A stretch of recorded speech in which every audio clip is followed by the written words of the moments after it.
This is Chris Walford.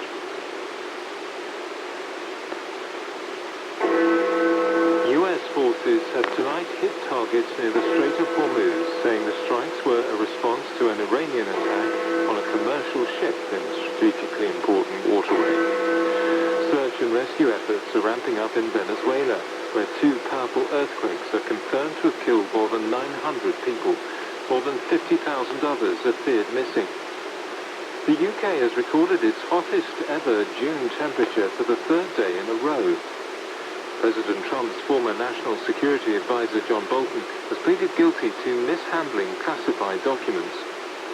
Sir Keir Starmer has declined to sack the Immigration Minister Mike Tabb, despite being asked to do so by the Home Secretary. Also tonight, a final farewell to Radio 4 broadcasts on longwave. The US says it struck Iranian targets near the Strait of Hormuz tonight in response to an attack by Tehran on a commercial ship on Thursday. US Central Command says it targeted Iranian missile and drone storage locations and coastal radar sites. The US Vice President J.D. Vance says violence will be met with violence. Iran's Revolutionary Guard has said its forces will respond more extensively if there's any repeated aggression. Our correspondent Hal Griffith reports from Washington. It's just over a week since the United States and Iran both signed the Memorandum of Understanding, pledging to end conflict on all fronts and open the Strait of Hormuz. However, this latest escalation shows the ceasefire is fragile and being tested on both sides. The United States says its aircraft struck Iranian storage facilities and a coastal radar site in response to a drone hitting a commercial cargo ship traveling along the Omani coast in the strait. While the damage was limited and the ship was able to continue its journey, US Central Command described it as an unwarranted act of aggression by Iranian forces and said its military remained present to ensure the agreement was obeyed. In a post on social media, the US Vice President, J.D. Vance, said Iran could pick up the phone if it had a disagreement on how the memorandum was being applied. Iran state media is reporting that the Revolutionary Guard repelled the American attack on Sirik Island. Earlier in Washington, Israel and Lebanon signed a framework agreement which had been brokered by the United States after 5 rounds of negotiations. The U.S. Secretary of State Marco Rubio said it would begin to put in place a basis for peace. Lebanon's president said it was a first step to restoring sovereignty. But it comes as limited fighting has continued between Israeli forces and the Iran-backed armed group Hezbollah in southern Lebanon. More from our Global Affairs correspondent, Sebastian Usher. The full details of the agreement have not been announced, though there are reports that it again involves Israeli forces pulling out of some areas of southern Lebanon. Diplomatically, the fact that some kind of an agreement has been signed is a step forward, but the situation on the ground in Lebanon has shown little sign of shifting, despite several ceasefires. Both the Israeli military and Hezbollah are still carrying out attacks on each other, though with reduced intensity for now. Iran has linked the war in Lebanon to its ceasefire deal with the US, prompting President Trump to put pressure on the Israeli Prime Minister Benjamin Netanyahu to rein in the Israeli offensive. But Mr. Netanyahu has already restated his position, which is shared by his political opponents, that the IDF won't withdraw until Hezbollah disarms. The Lebanese government has been increasingly angry at what it sees as Tehran's interference in its affairs through its proxy, but its influence beyond the talks in Washington remains limited. There are fears that the number of people killed in the 2 powerful earthquakes in Venezuela on Wednesday will rise significantly as a desperate search for survivors continues. More than 900 people are now confirmed to have died, but many more are still missing, with the United Nations humanitarian chief putting that figure at more than 50,000. One of the worst hit areas is the northern port city of La Guaira, where satellite images show many high-rise buildings have been flattened. Carolina Lopez is one of those searching for missing relatives.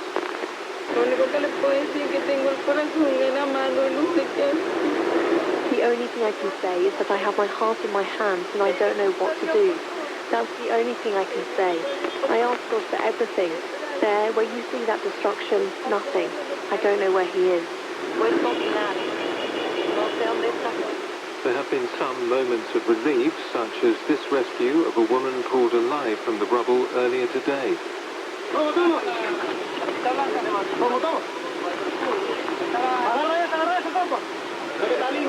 The BBC's Vanessa Silva has been in La Guaira. The level of devastation has no words to explain what we have seen in this area of this coastal town of Venezuela. There's so many destructions. This building at my back is just completely lining to one side. It's about to collapse, and there is so many places, and you can see people struggling with their own hands, trying to remove the rubble, the concrete, in the searching of the loved ones, but it's a lot of work that is needed. The international rescue teams are arriving to Venezuela, but still it's not enough. It still is not deployed in all the places that we are seeing today. We literally see the floor open, the earth break in this area of La Guaira. Teams from around the world are arriving in Venezuela to assist the relief effort, with tons of aid supplies also being delivered. The UK government says it has sent an RAF plane carrying British search and rescue teams to the country and will provide £2 million of emergency humanitarian funding. More from our World News correspondent Joe Inwood.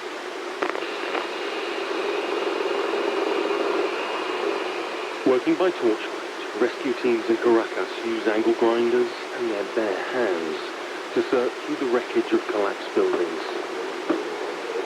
Every now and again they fall silent to see if they can hear anyone knocking or crying for help. Then a shout goes up. There has been an aftershock and they move to safety. This was how much of the first 36 hours of the rescue operation was carried out. Local people working by hand. That spirit was praised by the acting president, Delcy Rodriguez, when she spoke to the nation a few hours ago. Lo que está expresando es el gran corazón de nuestro pueblo. This demonstrates the great heart of our people and their solidarity. No one has hesitated to go out into the streets to lend a hand to their Venezuelan brother or sister. And a very special recognition goes to our rescuers, those arriving from all over the country to join this commendable task of rescuing people alive from collapsed buildings and homes. But this country, which has long suffered from poor governance and US sanctions, needs help to cope with a disaster of this scale. Teams from all over the world have flown into Venezuela, with many heading for the worst affected area in this disaster, the northern city of La Guaira. The UN says more than 1,000 rescue workers have arrived, along with 6 teams of specially trained dogs. Nicola Puccio, from the International Search and Rescue Dog Organization, says they will save lives. There is always hope to find people alive. So as we know from past events, there have been people found after several days, and I think this is also possible in this event, and we are very hopeful to find a lot of people and can help families to bring back people they are missing. Today, once again, the number of confirmed dead rose sharply, but many more are still missing. Even as a major international rescue effort gets underway, few doubt the true scale of this tragedy is only just beginning to emerge. A new record high temperature for June was set in the UK for the 3rd day in a row as heatwave conditions continue to affect parts of the country. The Met Office says a temperature of 37.3 Celsius was recorded at Santon Down in Suffolk, topping the previous high of 36.7 Celsius in Somerset yesterday. Health leaders have warned that the unprecedented heat is having an impact on NHS services, as our health reporter Catherine Burns explains. When you think about NHS staff going above and beyond in a heatwave, it's not just doctors and nurses. At St Mary's Hospital in London, the estate team have been taking turns doing shifts on the roof, day and night, hosing down the rooftop chillers with cold water just to keep the air conditioning on inside. Essentially, keeping it continually doused with water is the only way that we can keep it cool enough in order to be able to keep it running. That's Ian Bateman, the Chief Operating Officer at Imperial College Healthcare. He says staff and patients have been brilliant, but it's not been easy. Inside the hospital, it's warm. We're doing our very best. We've got additional chiller units in and fans everywhere that we could possibly put them, but unfortunately it's still uncomfortable. We're keeping our temperatures under constant review, and wherever possible moving staff and patients around to try and keep them as comfortable as possible. But I think it's probably fair to say it's pushed our building and it's pushed our staff to some really challenging limits at times. Parts of this hospital date back to the 1800s, not built with climate change or air conditioning in mind. Health leaders are warning that the NHS isn't equipped for heat waves and needs investment to cope with what is becoming an annual event. NHS staff have been telling me what it's like for them. One nurse said her ward was like a wall of heat and called it intolerable. A midwife describes mums and new babies struggling to cope with temperatures over 30 degrees in a postnatal ward. And an A&E doctor said the heating was still on in some parts of their hospital. They said staff were irritable and some patients were abusive. Amy Tompkins is a GP in Greater Manchester. Like so many others, our practice is converted residential rather than purpose-built, and general practice has limited resources to be able to cool the environment. We have one air conditioning unit in reception, so several of the doctors have been taking regular breaks to go and stand out there throughout their clinics. NHS England says its website pages on heat exhaustion have had more than 120,000 hits in the last 5 days. It says services are using well-tested plans to keep staff and patients safe, but is asking the public to use their common sense about being out in the heat and staying hydrated. The German Weather Service has said the country has hit its highest ever temperature on record at 41.3 Celsius. As large parts of Europe swelter under similar conditions to the UK, our correspondent Anna Holligan sent this report from the Dutch seaside resort of Kijkdam.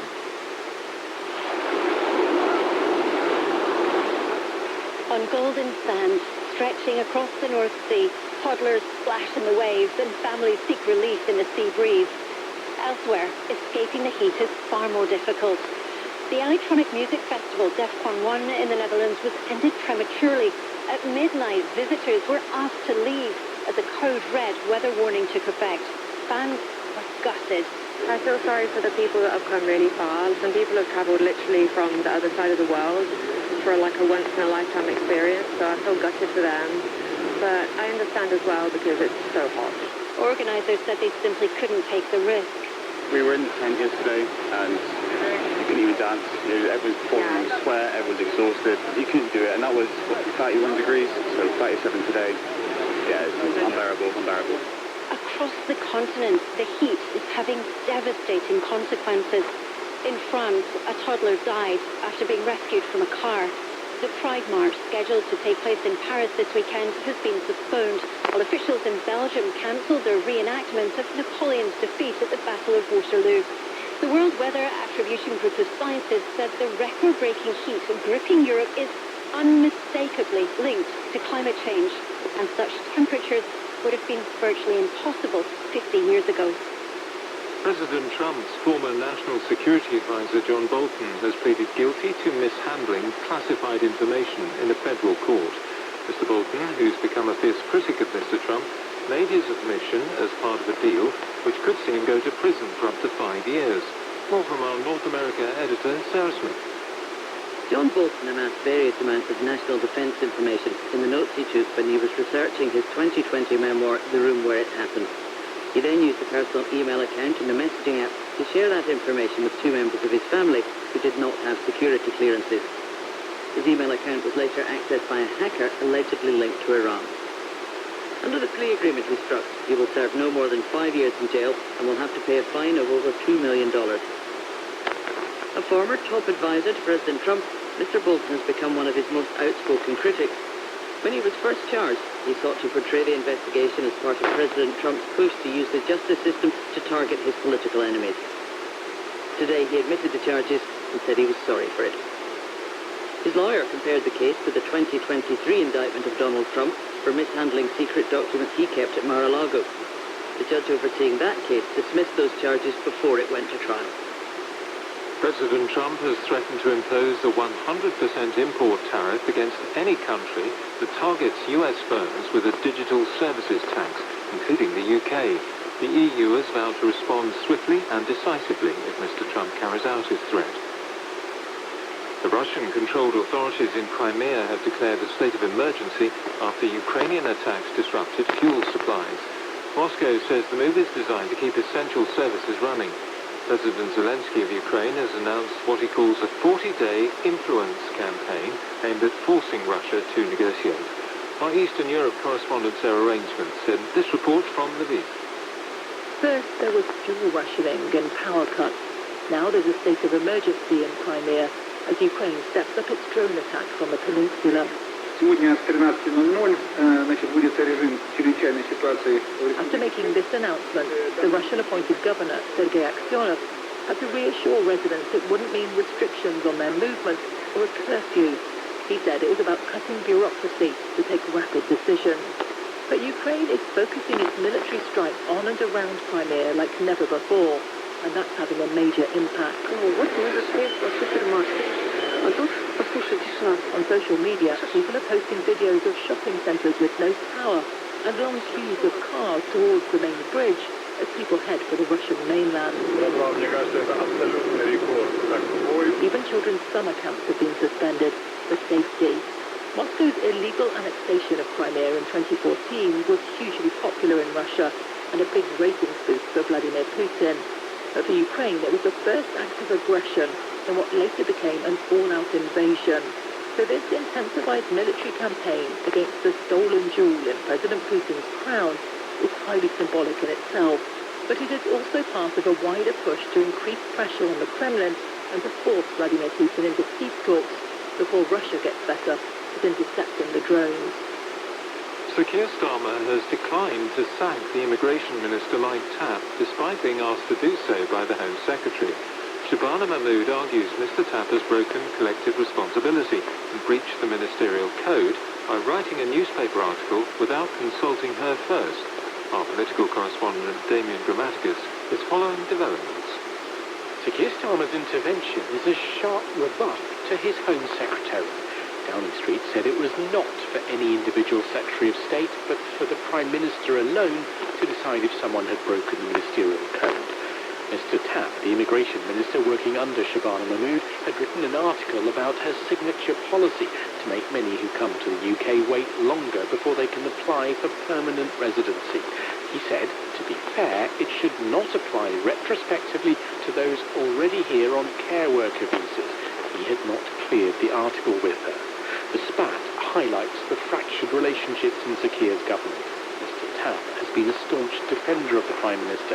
Mr. Mahmood, who's been effectively rebuked, was one of the cabinet ministers who recently told Sir Keir he should step down. The Green Party has been forced to return a donation which was made by its leader, Zach Polanski, after it was deemed to be impermissible. Mr. Polanski gave just over £1,500 to the London branch of his party last September, but wasn't on the electoral register at the time. His party put that down to personal security concerns. Here's our political correspondent, Harry Farley. Zach Polanski gave his party £1,539 shortly after he took over in September last year. But at the time, Mr. Polanski was not on the electoral register, meaning legally the donation was impermissible. The explanation from his party that he wasn't registered because of security concerns comes as Mr. Polanski is understood to be in discussion with the Home Office and police about his protection. Because the donation was unlawful, it should have been returned within 30 days. But it wasn't returned until the 10th of June this year. Party spokesperson said this donation was made to the London Green Party. When the issue was brought to the National Party's attention, the donation was returned. The Electoral Commission said it was considering the matter and so could not comment, but that it had not launched an investigation.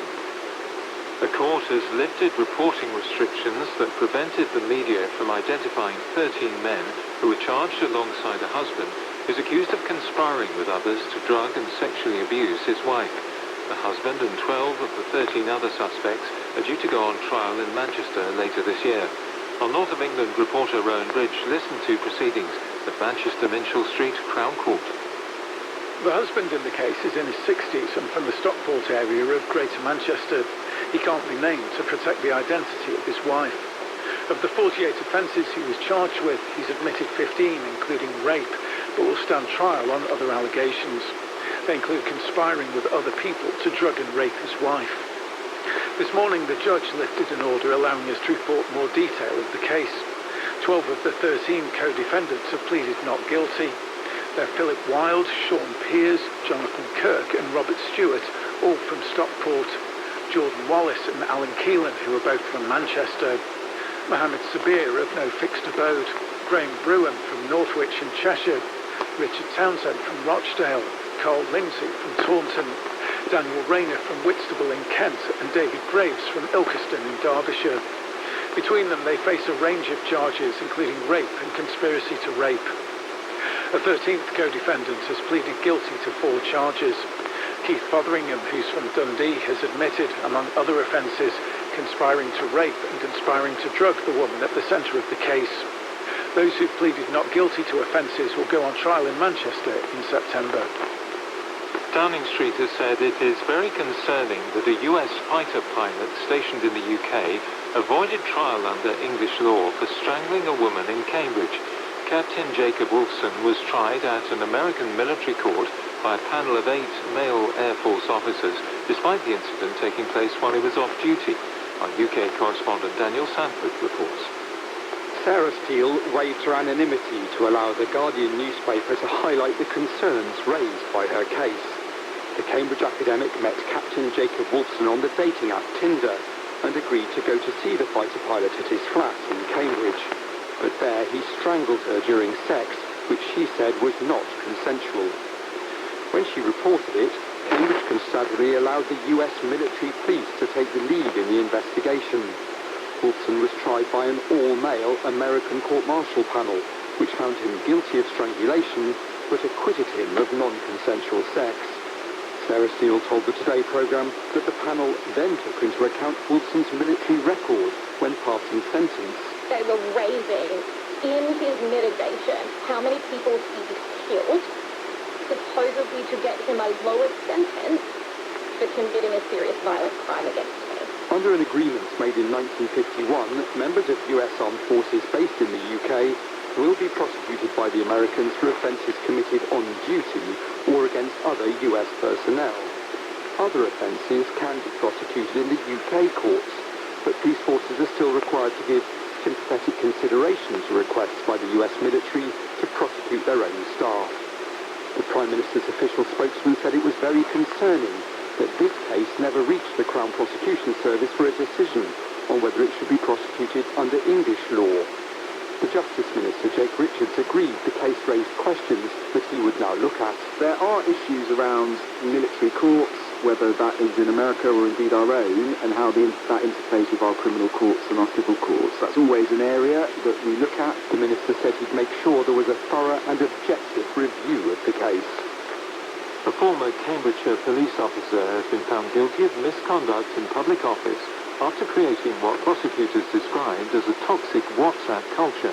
Paul Street encouraged colleagues to bully a teenage detainee and ask for a sexual video of a female suspect. The jury at the Old Bailey convicted him on 2 counts of misconduct. He's been remanded in custody and will be sentenced next month. A van driver has been praised by police after giving a lift to an armed officer who was pursuing a man suspected of carrying out a serious assault. Our correspondent Duncan Kennedy sent this report from Margate in Kent.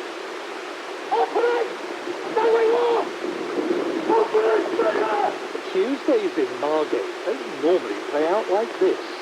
Armed officers recording on body-worn cameras are running after a suspect.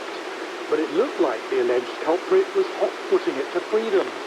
That is, until a passing van driver stops to pick up the officer to carry on the chase.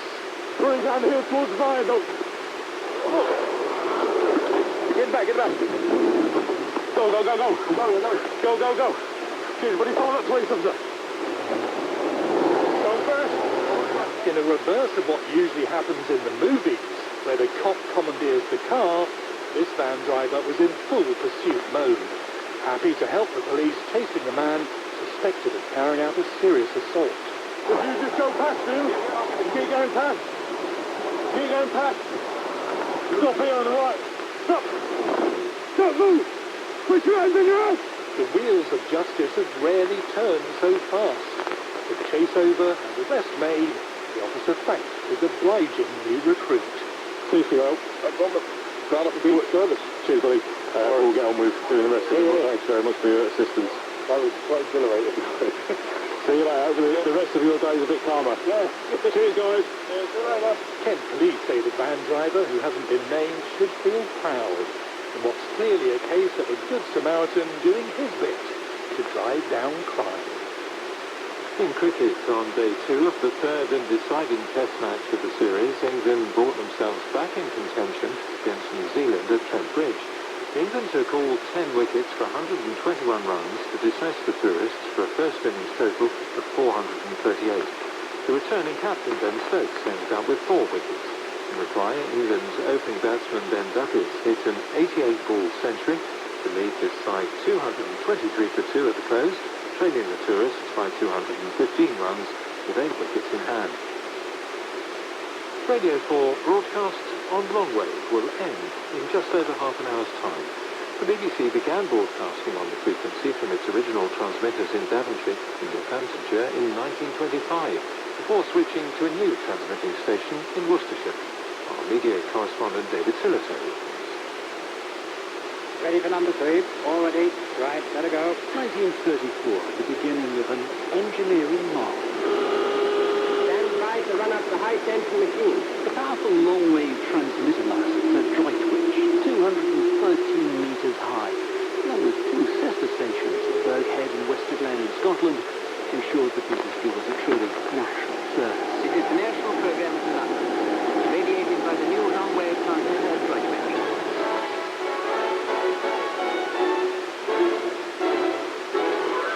Beginning with Eric Coates, the Merrymakers, the BBC's new Droitwich service sent out a signal that travelled far out to sea. For decades, so look at the shipping forecast. Dover, Thames, Humber, Heligoland, East Dulwich. And that ability to travel far? In the Second World War, the long-wave signal was a way of communicating across Europe. These are today's main events. Germany has invaded Poland and has bombed many towns. And even sending coded messages to the French resistance. And in more recent years, on 198 longwave, allowed cricket-starved holidaymakers to follow Test Match Special in the pictures of Brittany. So join Jonathan Agnew. Hello, good morning, and welcome to... But 92 years on, the masts are showing their age. The elderly technology behind the service is drifting into obsolescence. Scan along longwave these days, and most will only hear the slightly scratchy sound. I just wonder if there's anyone at the top of the BBC Radio 4 on 198. batting for Radio 4. Which has been warning its few remaining listeners that things are coming to an end. This service is closing. BBC transmissions on this frequency will end... 15 years after the announcement that investment in the service had come to an end, Arqiva, who operate the transmitters, are shutting it down next week. Which means that tonight, Radio 4 will be saying goodbye to longwave. Now for a look at the morning papers, and the Daily Telegraph reports that the former Cabinet Secretary Lord Case has called for Andy Burnham to be honest with the public and, if he becomes Prime Minister, call an early general election. Speaking to the paper, Lord Case adds that Mr Burnham is walking a very difficult tightrope because he had promised change but had no mandate to deliver it. According to the Times, Andy Burnham is expected to say the South is paying the price for economic failure in the North when he delivers a major speech on the economy next week. What the paper calls Mr Burnham's first big policy speech since Sir Keir Starmer's resignation, he's due to set out a strategy which would see Whitehall budgets slashed and money diverted to regional mayors. The Sun says that Prince Harry is to take his children to see his mother's grave for the first time during their trip to the UK next month. The visit is reportedly due to take place days after what would have been Princess Diana's 65th birthday. The headlines again. US forces have tonight hit targets near the Strait of Hormuz, saying the strikes were a response to an Iranian attack on a commercial ship in the strategically important waterway. Search and rescue efforts are ramping up in Venezuela, where 2 powerful earthquakes are confirmed to have killed more than 900 people. More than 50,000 others are feared missing. The UK has recorded its hottest ever June temperature for the 3rd day in a row. President Trump's former National Security Advisor John Bolton has pleaded guilty to mishandling classified documents. Sir Keir Starmer has declined to sack the Immigration Minister Mike Tabb, despite being asked to do so by the Home Secretary. BBC News. With Chris Aldrich. And now to look at that all-important weather forecast. Good morning, Ben Rich. Hello there. For the third consecutive day, Friday saw the UK provisionally breaking its UK June temperature record with a high of 37.3 Celsius at Santon Downham in Suffolk. Bournemouth in Dorset recorded 14.2 hours of sunshine, but it wasn't like that everywhere. There were some really big downpours and thunderstorms around, and at Lochgrassgarnock in the Highlands, we recorded 51.2 millimetres of rain, over 2 inches of rain in the space of 24 hours. Stornoway in the Western Isles only got to 14.8 degrees Celsius, and there is some cooler weather on the way as we head through this weekend. Probably a relief for many, but in the short term, for Saturday, the Met Office still has an amber warning of extreme heat. This covers parts of eastern and southeastern England, valid until 9 o'clock on Saturday evening, because we are still going to see some pretty high temperatures across that southeast corner as we go through the next 24 hours. Now, through the rest of the night, across England and Wales, long clear spells. A few showers clipping into the southeast of England and East Anglia. Northern Ireland and Scotland seeing more in the way of clouds, and still some showers here, especially in the north of Scotland, where there will be some further thundery downpours. Overnight temperatures staying up around 20 or 21 degrees in the southeast corner, but a little cooler and fresher further north and west. And then into Saturday, across England and Wales, a lot of dry weather, some sunny spells, areas of cloud for some western coast where it will also be quite breezy. And then late in the afternoon, we may see some showers and thunderstorms just moving up from the English Channel into the southeast of England. Northern Ireland and Scotland will see more in the way of cloud. That cloud producing some showery rain at times, still the potential for the odd flash of lightning, the odd rumble of thunder. It will be fairly breezy. Temperatures across Northern Ireland and Scotland generally in the low 20s Celsius. England and Wales seeing highs of 25 to 32 degrees, the highest temperatures in the east, but it will turn fresher for all of us on Sunday. Some good news, Ben. Thank you so much, Ben Rich. And on Radio 4, we conclude our series, first broadcast in 2023, How to Spot Potential, with Kate Mason.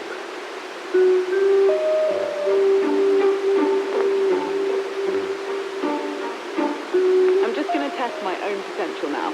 I found this website which has sample tests that might be used to assess the way I think. It's called a Cognitive Assessment Predictive Index. It sounds a bit like it's ranking my potential. Tests like this are now widely used in recruitment to find HIPOs, that is, high potential employees in the jargon. Let's have a go. Cognitive assessment sample questions. Oh no, this is difficult. Choose the word that is most nearly the opposite of commend. Comply, certify, criticize, prevail, dissuade. Oh, the most nearly the opposite. But I didn't read the question. I feel like that's quite bad, isn't it? Commend, criticize. Show answer. The correct answer is criticize. Cool. All right, should we just assume I get them all right?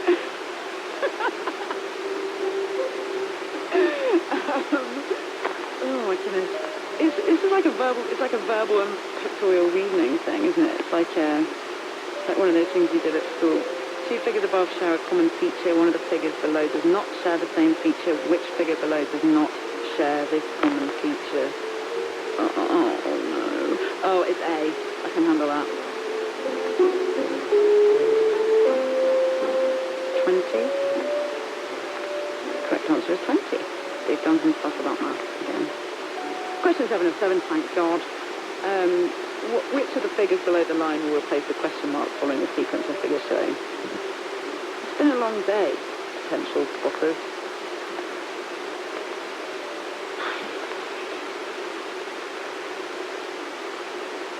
I have absolutely no idea, but if I thought about it more carefully and wasn't on the radio, then I could probably figure it out. I'm just going to pick the best two. Help.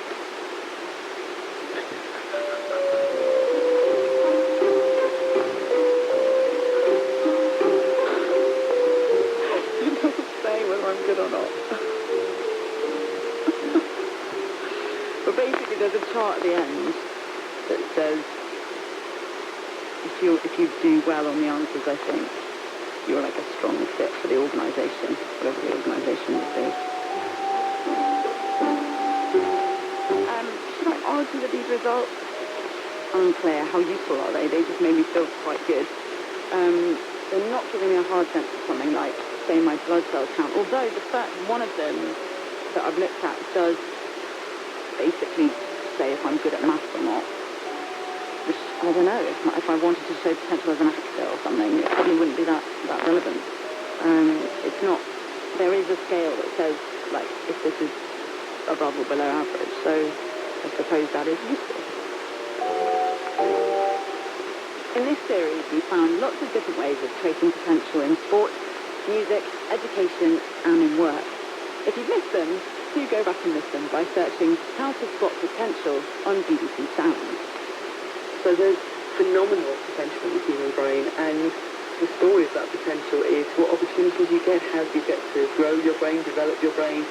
You get to learn to read, you get to learn to speak those different languages, you get to learn to play musical instruments. The potential is so dizzying. Much of this is related to educational opportunities, to cultural scenarios, to how in many places in the world people are held back. But I have a sense overall that the world is not using in any way its full potential of the human brain, of the human body, etc. And that feels very sad at this point in time because we've got so many problems to solve. In this last episode, I want to look into the future. And it's a tricky one. We seem to be at a point where big changes are happening in society that might contradict everything we've learned in this series about identifying and maximizing potential. When considering human potential, we now need to ask, what is that potential for? Vicky Garcia, chartered organisational psychologist. 20 years ago, if you asked me about potential as a psychologist, I might have talked to you about general intelligence, the capacity to be intelligent and therefore pass anything, do well. And that would be why people do well in things like the 11+. It's a score of general intelligence. Well, now with things like ChatGPT, it can do so much of those types of things, numerical testing, verbal reasoning testing. So if machines can do well in those activities, what does potential and what replaces that view of general intelligence? And it will be things like my capacity to analyse, my capacity to be creative, but coupled with empathy and influencing skills, things that we won't be able to solely rely on automation to deliver.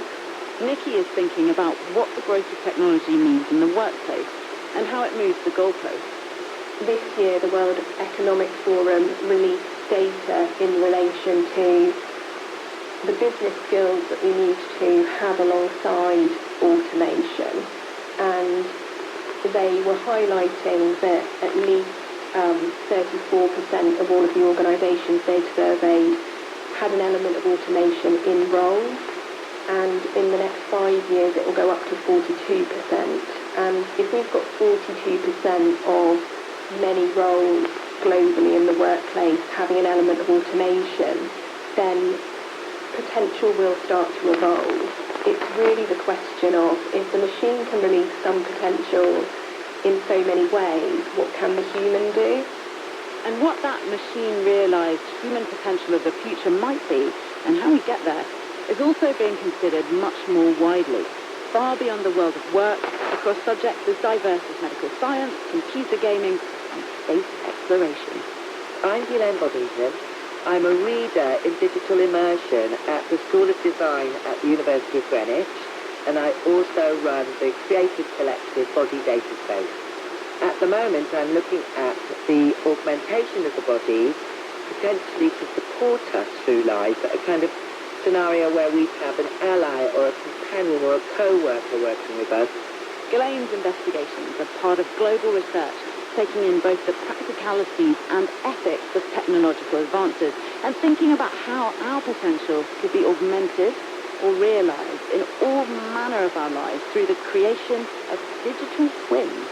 computer-generated versions of ourselves. The modelling of a digital human, a digital me, that would be there to work with me, to support me in different ways. So are we thinking like a kind of like a demon in Northern Lights, you know, where you've got a little animal companion who can talk to you about your emotions and various other things? Or are we talking about like a sort of digital slave that we can get to do things like the washing up? What sort of thing are we thinking about here?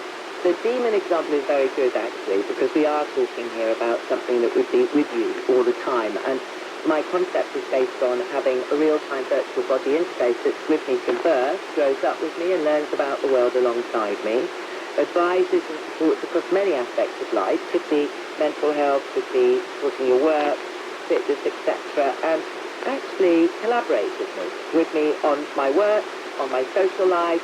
So it could be an avatar, it could be robotic or holographic, or all three. There are already many examples of this in different sectors. Digital human twin modelling for the medical sector is well advanced, and in the space sector too. But also we know it more on a day-to-day level. We know it in the fitness sector and obviously in the gaming sector. So I have a Whoop, you know, one of those things that tells you how you slept and how your heart rate is doing. So I'm imagining some sort of extremely developed version of that that's somehow also maybe listening to my thoughts and following along with what I'm doing day to day. Is that in any way realistic? And how creepy is it? Well, the listening to your thoughts thing, Kate, is a really great one, because I'm often in the shower going, oh, I should do that, or it would be great to do that, or I should put that in that document. And of course you're in the shower, so you can't do anything at all. So for me, definitely the ideas and the to-do list that come up in my head when I'm otherwise occupied and not able to be tapping into my phone would be wonderful if they were translated into those scenarios. However, that one's probably quite a way off. At the moment, it is about the aggregation of data that we do, in the main, already can collect, either through our own apps, like you were saying about sleep apps or fitness apps, or through more advanced apps that are being used by the medical sector and other sectors. I think there's also a sense of understanding now with the AI explosion that's happening into much more mass society of how helpful it would be and how it might make life a little bit less boring if there was an AI working with us to say this email is urgent, forget this lot. Help with searching for things on your computer, help with these very basic level tasks that we all spend hours doing, hours and hours, being pretty much robots on our computers, which actually can be done now by AI. I could basically delegate stuff to it. Exactly that, and hopefully through that giving us more space and time to have much more original thinking time and solution creating time, which is where I think our brains are not being used to their full potential. Sounds a bit Brave New World. But should we worry? Would those machines like us outstrip our potential? Well, science has some reassurance. My name's Sophie Scott, and I'm a professor of cognitive neuroscience at University College London. What I think of when I think of potential is human brains.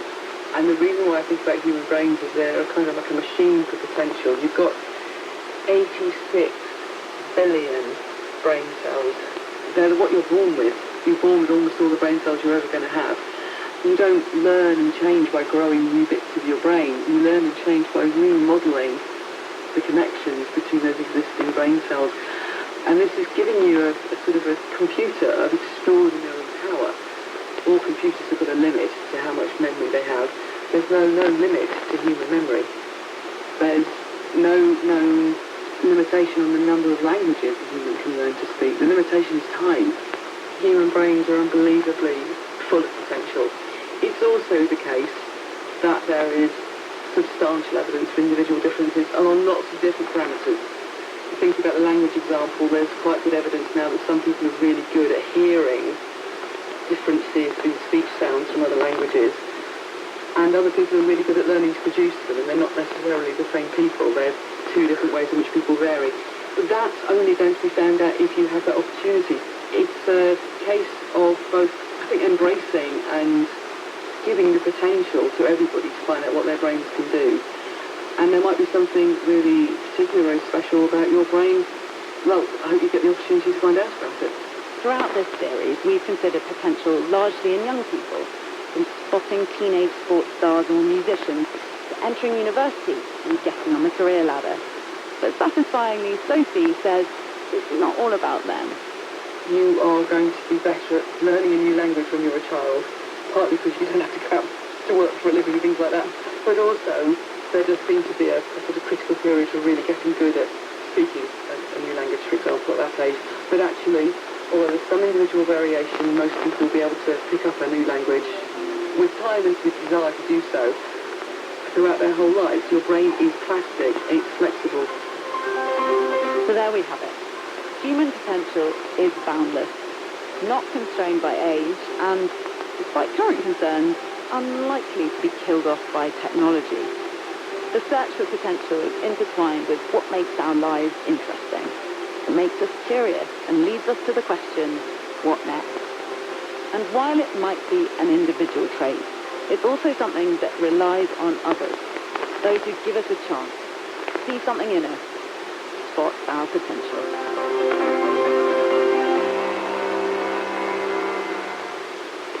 How to Spot Potential was presented by Kate Mason. The producer was Julian Settle. In a few moments here on Radio 4, the shipping forecast.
This is BBC Radio 4.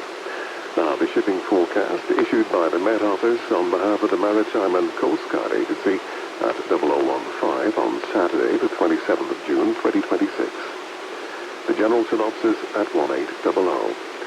Low Malin, 1008. Expected Bailey, 993 by 1800 Saturday. New High, expected German Bight, 1016 by same time. The area forecast for the next 24 hours. Viking, north of Sierra, south of Sierra.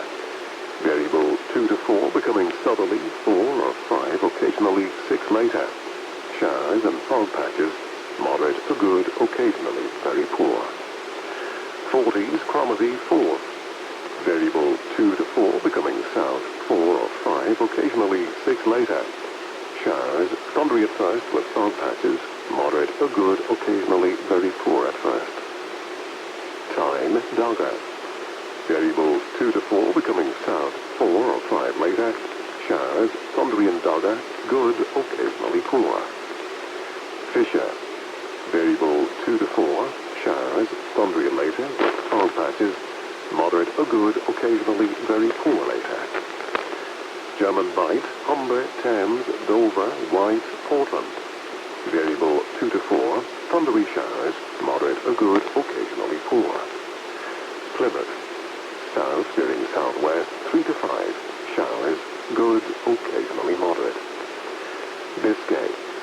Variable 2 to 4, becoming west 3 to 5 later. Thundery showers, good, occasionally moderate. Trafalgar. West 2 to 4, veering northwest 3 to 5. Showers, good. Fitzroy, Seoul. South to southwest, veering west later 4 to 6. Occasional rain, good, occasionally moderate. Lundy, Fastnet. South to southwest 4 to 6. Showers, rain later, good, occasionally moderate. Irish Sea. Southerly 4 to 6, occasionally 7 and west. Showers, rain later, moderate or good, occasionally poor. Shannon. South 4 or 5, veering southwest 5 or 6. Rain or showers, good, occasionally poor. Rockwall. Cyclonic 4 to 6, becoming southwest 5 to 7 later. Rain at times, moderate or good, occasionally poor. Malin, Hebrides. Cyclonic becoming south 4 to 6, rain or showers, thundery at first, moderate or good, occasionally poor. Bailey. Southeast becoming cyclonic 4 to 6, occasional rain, good, occasionally poor. Fair Isle. East veering south 4 to 6, rain or showers, thundery at first with fog patches, moderate or good, occasionally very poor at first. Faroes. East to southeast 4 to 6, rain at times, moderate or good, occasionally poor. And southeast Iceland. Southerly backing easterly 4 to 6, becoming cyclonic 5 to 7 later. Perhaps gale 8 later in northwest. Occasional rain, moderate or good, occasionally poor. And now the weather reports from coastal stations for 2300. Tyree automatic, southwest 3. Stornoway, northeast 3, recent rain 4 miles 1010, falling. Lerwick, northeast 3, 24 miles 1015, falling slowly. Wick automatic, east-southeast 3, recent fog 3 miles 1014, falling more slowly. Aberdeen, northeast by east 1, slight rain 600 meters 1013, falling slowly. Lucas, east-northeast 3, 4 miles 1013, now rising. Boomer, northeast by north 2, fog 200 meters 1013, rising more slowly. Bridlington, west-northwest 2, 1013, rising more slowly. Sound Eddy light vessel automatic, southwest 6, 2 miles 1016. Greenwich light vessel automatic, south-southwest 3, 2 miles 1018. St. Catherine's Point automatic, west-northwest 1, 1018, rising slowly. Jersey, northeast 2, 16 miles 1018, now falling. Channel light vessel automatic, south by west 2, 1019. Scilly automatic, south 4, mist, 4 miles 1016, now falling. Milford Haven, south by west 3, 8 miles 1016, steady. Aberport, south by west 4, 27 miles 1016, rising slowly. Valley, south-southwest 5, 9 miles 1015, rising slowly. Liverpool Crosby, west 3, 14 miles 1015, rising more slowly. Valencia, south by east 3, 22 miles 1010, now falling. Ronaldsway, south 5, mist, 5 miles 1013, rising slowly. Malin Head, east by south 2, 7 miles 1007, falling. And Maclehanish automatic, east-southeast 4, recent drizzle 5 miles 1010, rising slowly. And here's the weather forecast for the inshore waters of Great Britain and Northern Ireland, valid for the following 24 hours, issued by the Met Office at 2300. The general situation, a strengthening southwesterly flow will affect northern and western waters on Saturday. while a slack and humid flow continues to affect waters elsewhere. During Sunday, a change to a westerly flow will spread fresher conditions eastwards across all parts. Cape Wrath to Rattray Head, including Orkney. East 3 to 5, occasionally 6 near Cape Wrath. During south, occasionally 6 near Rattray Head, and becoming variable 2 to 4 later. Rain or showers, perhaps thundery at first, with fog patches, moderate or good, occasionally very poor at first. Rattray Head to Berwick-upon-Tweed. Variable 2 to 4, becoming south 4 to 6. Fog patches and drizzle at first, then showers. Moderate or poor, occasionally very poor, becoming good. Berwick-upon-Tweed to Whitby. Variable 2 to 4, becoming southeast 3 to 5, then veering south to southwest 2 to 4 later. Drizzle at first, then showers. Moderate or poor, becoming good. Whitby to Gibraltar Point. Variable 1 to 3, becoming south to southeast 2 to 4, occasionally 5 later. Showers, good, occasionally moderate at first. Gibraltar Point to North Foreland. Variable becoming southerly or southeasterly later, 2 to 4. Thundery showers, moderate or good, occasionally poor. North Foreland to Selbyville. Westerly 2 to 4, becoming variable 1 to 3, occasionally 4 later. Thundery showers, moderate or good, occasionally poor. Selbyville to Lyme Regis. West 2 to 4, becoming variable 1 to 3, then southwest 2 to 4 later. Showers, thundery in east, fair later, moderate or good, occasionally poor in east. Lyme Regis to Land's End, including the Isle of Scilly. Variable 2 to 4, becoming south to southwest 3 to 5. Showers later, good, occasionally moderate. Land's End to St. David's Head, including the Bristol Channel. Variable 2 to 4, becoming south to southwest 3 to 5. Occasionally 6 near Pembrokeshire. Showers later, good, occasionally moderate in west. St. David's Head to Great Old Head, including St. George's Channel. South 3 to 5, veering southwest 4 to 6. Showers, rain later, moderate for good. Great Orme Head to the Mull of Galloway. Variable 2 to 4 at first in Liverpool Bay. Otherwise southerly or southwesterly 4 or 5, occasionally 6 and north. Showers, rain later, moderate or good, occasionally poor at first in north. Isle of Man. Southerly or southwesterly 4 to 6, occasionally 7 later in west. Fog patches at first, rain later, moderate or good, occasionally very poor at first. Lochfoyle to Carlingford Loch. Southerly or southeasterly 4 to 6, occasionally 7 in east. Showers, rain later, good, occasionally poor. Mull of Galloway to Mull of Kintyre, including the Firth of Clyde and North Channel. Southerly or southeasterly 4 to 6, occasionally 7 in North Channel. Showers, rain later, good, occasionally poor. Mull of Kintyre to Ardnamurchan Point. South or southeast 4 to 6. Showers, rain later, moderate or good, occasionally poor later. Ardnamurchan Point to Cape Wrath. East or southeast 3 to 5, occasionally 6 near Cape Wrath. Veering south or southwest 4 to 6. Rain or showers, thundery at first, moderate or good, occasionally poor. And Shetland Isles, east 3 or 4, veering south or southeast 4 or 5. Occasional rain and fog patches, showers later, moderate or good, occasionally very poor. And that completes the shipping forecast. Well, before we leave you tonight, I just wanted to take a moment to mark the end of an era. For almost a century, the longwave transmitters have carried the BBC across the airwaves, from the iconic Droitwich transmitting station in Worcestershire to Westerglen in Bradford in Scotland. Although the longwave signal is fading into history this morning, the memories and the connections created will endure forever. We shall miss your warmth and crackle. Well, that's it from me, Al Ryan, and all of us here at Broadcasting House. If you have been, thanks for listening. Have a safe, quiet, and peaceful night. Good night.